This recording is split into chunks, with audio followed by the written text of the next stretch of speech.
পেশাগত স্বাস্থ্য ও নিরাপত্তার নীতিমালা মানে OSS।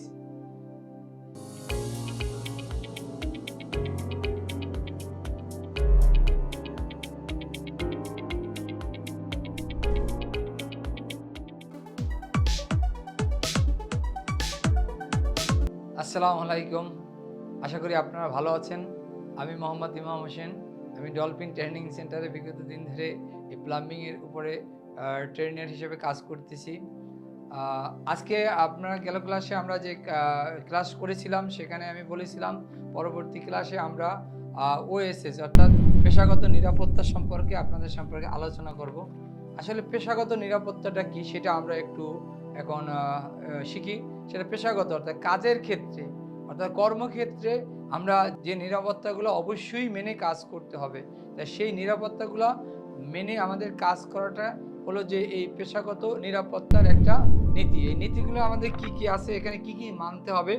যেমন ওয়ার্কশপে প্রশিক্ষকের কথা মেনে সব সময় কাজ করতে হবে। অর্থাৎ কি কাজ করতে হলে কি করতে হবে, ওয়ার্কশপে প্রশিক্ষকের কথা সবসময় মেনে কাজ করতে হবে। কাজের সময় অ্যাপ্রন পরিধান করতে হবে। তারপর কাজের প্রয়োজন অনুসারে জুতা মাস্ক পরিধান করতে হবে। কারখানার ভিতর এমার্জেন্সি অর্থাৎ এমার্জেন্সি বাটন কোথায় তা জেনে নিতে হবে। কাজ করার আগে কোথায় এমার্জেন্সি বাটন আছে সেটা জেনে নিতে হবে। কোনো মেশিনে প্রশিক্ষক ছাড়া ব্যবহার করা উচিত নয়। অর্থাৎ কোনো মেশিন প্রশিক্ষকের পরামর্শ ছাড়া ব্যবহার করা উচিত নয়। কখনো বৈদ্যুতিক খোলা তার থাকলে সেখানে সেটা অ্যাভয়েড করে কাজ করতে হবে। অর্থাৎ সেটা দেখতে হবে। ঘূর্ণায়মান মেশিন থেকে দূরে থাকতে হবে। অর্থাৎ যে মেশিন চালু অবস্থায় আছে তার থেকে দূরে থাকতে হবে। কর্মস্থলে কোনো পদার্থ তরল পদার্থ জাতীয় পড়ে থাকলে সে মুছে ফেলতে হবে। তৈলাক্ত হাত দিয়ে যন্ত্র ব্যবহার করা যাবে না। অর্থাৎ কোনো তৈলাক্ত বা পিচ্ছিল হাত দ্বারা কোনো যন্ত্র ব্যবহার করা যাবে না। যন্ত্রপাতি রক্ষণাবেক্ষণের সময় বিদ্যুৎ সরবরাহ অর্থাৎ যন্ত্রপাতি যখন আমি রক্ষণাবেক্ষণ করব তখন বিদ্যুৎ সরবরাহ অবশ্যই বন্ধ রাখতে হবে। ওয়ার্কশপে অগ্নি নির্বাপক অবস্থান ব্যবহার সম্পর্কে অর্থাৎ ওয়ার্কশপে কোথায় অগ্নি নির্বাপক ব্যবস্থা রয়েছে সেটা অবশ্যই আগে জেনে নিতে হবে। ফার্স্ট এড বক্সের অবস্থান অর্থাৎ ওয়ার্কশপে কোথায় ফার্স্ট এড বক্সের অবস্থান আছে সেটা সম্পর্কেও জেনে নিতে হবে। কাজের শেষে অর্থাৎ কর্ম শেষে বা কাজ শেষে ওয়ার্কশপে সব মেশিন সুইচ বন্ধ করে দিতে হবে। অর্থাৎ আমাদের পেশাগত স্বাস্থ্য নিরাপত্তা OSS এর ভিতরে এই নিয়মগুলো আমাদের অবশ্যই পালন করতে হবে। কারখানায় সতর্কতামূলক বিধিসমূহ কারখানায় কি কি সতর্কতা বিধি পালন করতে হবে বা মানে যে কোনো কাজে সঠিক বা নিরাপদ টুলস ব্যবহার করতে হবে। অর্থাৎ কাজ করতে গেলে সেখানে কি সঠিক এবং নিরাপদ টুলস ব্যবহার করতে হবে। তারপরে ঢিলা পোশাক পরিধান অবশ্যই করা যাবে না। অর্থাৎ ঢিলাঢালা পোশাক পরিধান করে কাজ করা যাবে না। কাজ করার সময় হাতে আংটি বা অন্য কোনো জিনিসপত্র ঘড়ি এই সমস্ত জিনিসপত্র থাকলে সেগুলো খুলে রেখে কাজ করতে হবে। অর্থাৎ এগুলো থাকলে যে কোনো ধরনের দুর্ঘটনা ঘটতে পারে। খালি পায়ে বা স্যান্ডেল ছাড়া কাজ করা উচিত না। অর্থাৎ কোনো কাজ খালি পায়ে বা স্যান্ডেল ছাড়া আমরা করব না। মেঝে সর্বদা পরিষ্কার পরিচ্ছন্ন রাখতে হবে। পর্যাপ্ত আলো ব্যতীত কাজ করা উচিত নয়। মেশিনে ব্যবহার প্রণালী ভালোভাবে না জানা থাকলে সে মেশিন ব্যবহার করা উচিত নয়। বিপজ্জনক যন্ত্রপাতি ব্যবহার করা যাবে না। মেশিন চালু অবস্থায় পরিষ্কার পরিচ্ছন্ন করা যাবে না। সুপারভাইজার অনুমতি ব্যতীত বা তত্ত্বাবধানে ওয়ার্কশপে কাজ করতে হবে। মেশিন চলার পূর্বে নিশ্চিত হতে হবে যে চালানোর উপযোগী অর্থাৎ মেশিন যে অবস্থায় আছে সেই অবস্থায় অর্থাৎ মেশিনকে বন্ধ করতে হবে। এখন আমাদের যেটা আমরা ওয়ার্কশপ পরিষ্কার পরিচ্ছন্ন এই হাউসকিপিং করলে কি হবে আমাদের কেন অর্থাৎ সাধারণত রোগ প্রতিরোধ ব্যবস্থা অর্থাৎ পরিষ্কার স্বাস্থ্য বিষয়ে সচেতন থাকা অর্থাৎ স্বাস্থ্য বিষয়ে কি সচেতন থাকা যাবে। সর্বক্ষেত্রে পরিষ্কার পরিচ্ছন্নতা বজায় রাখা, চুল দাঁত নখ ও ত্বকের যত্ন নেওয়া, বাসস্থানীয় পরিবেশে খোলামেলা ও শুষ্ক হওয়া, নিরাপদ পানীয় ও টিউবওয়েলের সাপ্লাই পানি এবং খাওয়া রান্নার কাজে ব্যবহার করা, দৈনন্দিন ব্যবহার্য পানি বিশুদ্ধ হওয়া অর্থাৎ বাড়িতে বা কর্মস্থলে স্বাস্থ্য স্যানিটেশন ব্যবস্থা ব্যবহার করা।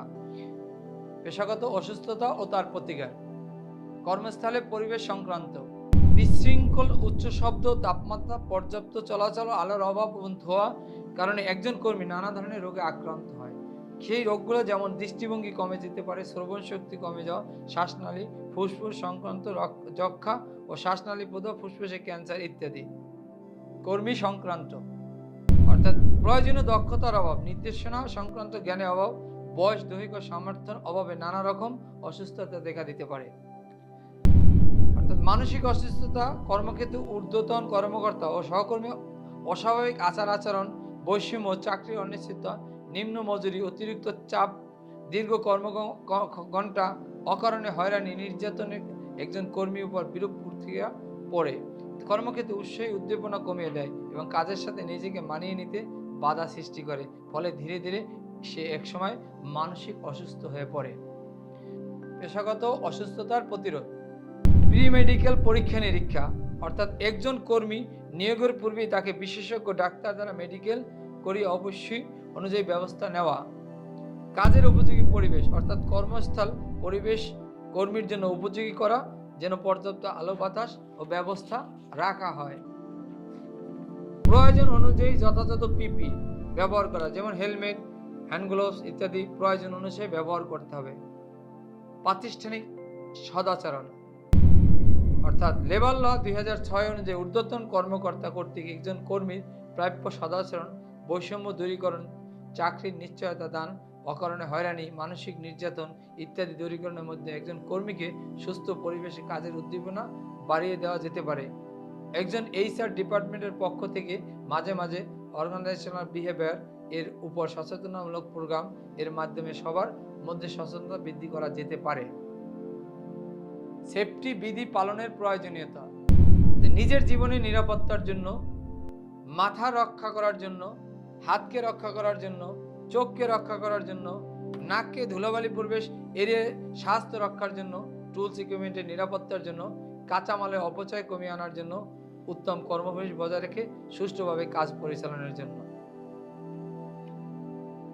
যন্ত্রপাতির বিপজ্জনক অবস্থা শনাক্তকরণ, যন্ত্রপাতি ব্যবহারের পূর্বে ব্যবহারের বিধি জানা প্রয়োজন। ব্যবহার করার পূর্বে যন্ত্রপাতি ঠিক আছে কিনা দেখে নিতে হবে। ভোতা, ভাঙ্গা, হাতলবিহীন, ঢিলা হাতযুক্ত যন্ত্রপাতি দিয়ে কাজ করা উচিত না। জব ভাইস ক্লাম্পে দৃঢ়ভাবে বেঁধে কাজ করা উচিত। যন্ত্রের হাতলে যেন তৈলাক্ত দ্রব্য না লেগে থাকে সেদিকে লক্ষ্য করা উচিত। যন্ত্রপাতি কখনো এলোমেলো ভাবে ফেলে রাখা উচিত নয়। যে যন্ত্রের ব্যবহার প্রণালী জানা নেই সে যন্ত্র ব্যবহার করা উচিত নয়। ঢিলা পোশাক পরিধান এবং খালি পায়ে করা উচিত নয়। কাজের সময় কখনো অমনোযোগী হওয়া উচিত নয়। কম আলো বা অন্ধকারে কাজ করা উচিত। কাজের শেষে প্রতিটি মেশিন যন্ত্রপাতি পরিষ্কার করতে হবে। মাথাকে রক্ষা করার জন্য প্লাস্টিক হেলমেট ব্যবহার করতে হবে। চোখকে রক্ষার জন্য গ্লোভস, সেফটি গগলস ব্যবহার করতে হবে। যন্ত্রপাতির বিপদমুক্ত অবস্থা শনাক্তকরণ,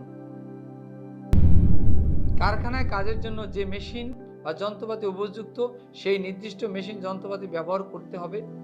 ত্রুটিযুক্ত মেশিন বা যন্ত্রকে কার্যকরী করে ব্যবহার করতে হবে। বিদ্যুৎ চালিত যন্ত্র বা মেশিন চালানোর পূর্বে অবশ্যই বৈদ্যুতিক লাইন সঠিক আছে কিনা যাচাই করতে হবে এবং ঘূর্ণায়মান যন্ত্রের সাথে টুল এবং সরঞ্জাম সংযুক্ত থাকলে তা সরিয়ে কাজ করতে হবে।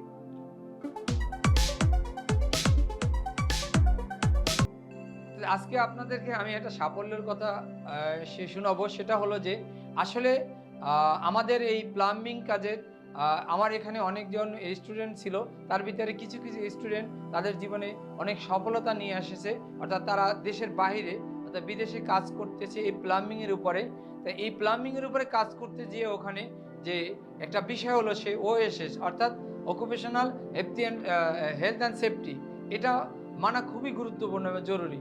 অর্থাৎ ওখান থেকে আমাদেরকে একজনে বললো যে স্যার ওইখানে যদি কাজ করতে হয় ওই সব ওয়ার্কশপে বা যেখানে এই অকুপেশনাল হেলথ অ্যান্ড সেফটিগুলো অবশ্যই পড়তে হয় এবং সে এই জিনিসগুলো খুব ভালোভাবে পড়ছে এবং সে এগুলো ব্যবহার করে। অর্থাৎ কখনোই তার কাজে এই সেফটিগুলো বা অকুপেশনাল হেলথ অ্যান্ড সেফটির যে ইকুইপমেন্টগুলো এগুলো সে কখনোই ছাড়াই কাজ করে না এবং এই নিয়মগুলো সে ফলো করে। তাই এই নিয়মগুলো ফলোর কারণে তার কোম্পানি তাকে যথেষ্ট রেসপেক্ট করে এবং তাকে ভালো একটা অবস্থানে নিয়ে গেছে, অর্থাৎ এইগুলো সে পালন করার কারণেই তার অবস্থানটা আজকে এখানে চলে আসছে। তো আমরাও যদি আমাদের কর্মস্থলে আমরা সবাই এই occupational health and safety follow করি এবং সেটা মেনে চলি, তাহলে আশা করি আমাদের জীবনেও এরকম ভালো কিছু বয়ে নিয়ে আসবে।